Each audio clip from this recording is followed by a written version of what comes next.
Hi, my name is Satya Newday, and I'm going to talk to you about strong passwords, the hows and whys of them. I've learned that 9 out of 10 users on the business networks are honest folks.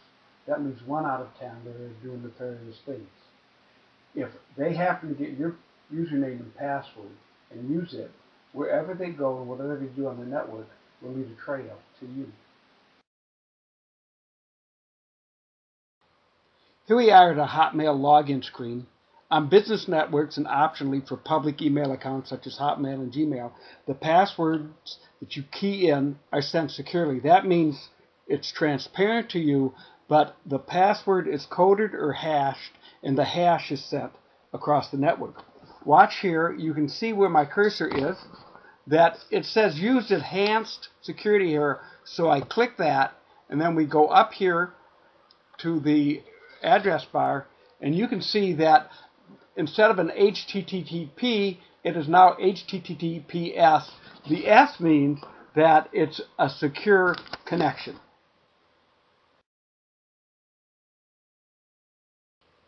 Hi, next we're going to go to screenshots of a hash program. Here are 2 password files in a PowerPoint presentation file first for contrast, and here is the hash program. I open it up. I'm putting the generic PowerPoint presentation in. This is a password text file with a capital P, password text file, all lowercase. We open them up, and what you see in this MD5 checksum verifier file, which is a hasher, you see, I'm going to get us closer to it, you see each one of these files gets a unique 32-character string.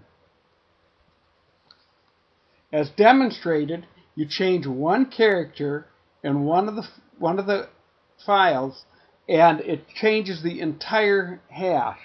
By the way, a hash cannot be reverse engineered to reveal a password.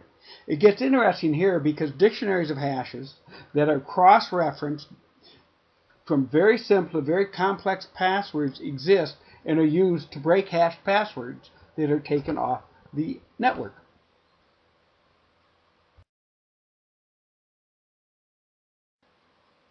Hey, we're looking at a screenshot right now of a program called a sniffer.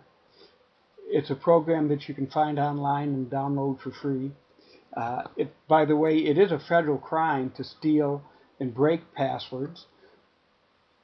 With the sniffer loaded and running, I can set it up to route all network traffic going to the internet to go through my computer in the sniffer first.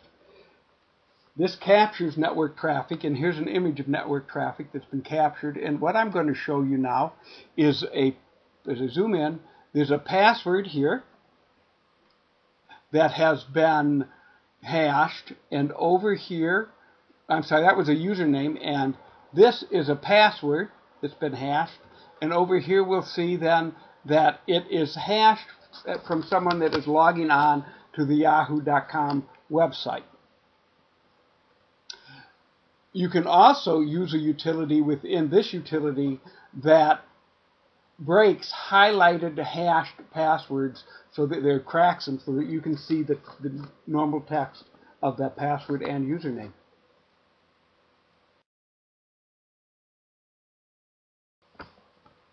We're on the web, and here's an article, and you can pause and check out the website when you get a chance.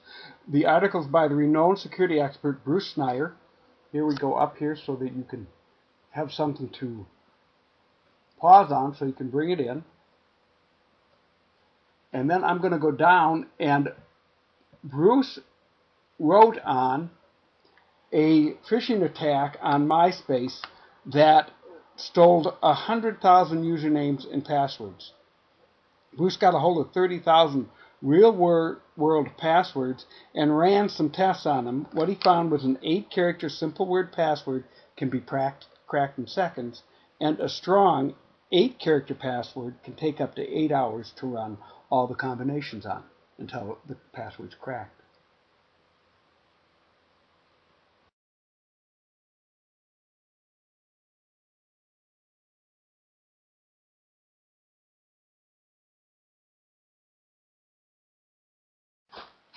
We're zooming into a Word document now, and we're going to talk about strong password conventions. We've talked about them being more secure, but they need to be made easily.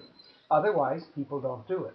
So I'm going to take an easy-to-remember word, even though you may have been told not to do that, and I'm going to make a strong password out of it. So you see the word Dondero is a word that goes back in my history for 40 years. It's one of my real early elementary schools. So I'm going to take Dondero, and what I'm going to do with my password convention is every fourth letter I'm going to make capital, and I'm going to separate the symbols with numbers, excuse me. I'm going to use my grandparents' area code, and I'm going to add 0 as a second number, or a second digit every time. So I'm going to have a 4-digit number, and I'm going to have capitals. And the next thing I'm going to do on my convention is I am going to take the vowels, and I'm going to add or follow every vowel with a symbol. And I'm going to memorize this, and I'm going to find a way on the keyboard that makes it easy to memorize. So you may want to go back over this a few times and then practice at home. You can see now I have a really huge, strong password with a real easy to remember convention.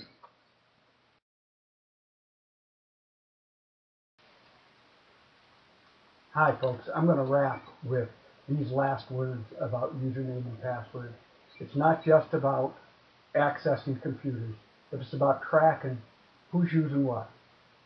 And if you use strong passwords, other people are not going to easily be able to falsely identify themselves as you. Happy trails.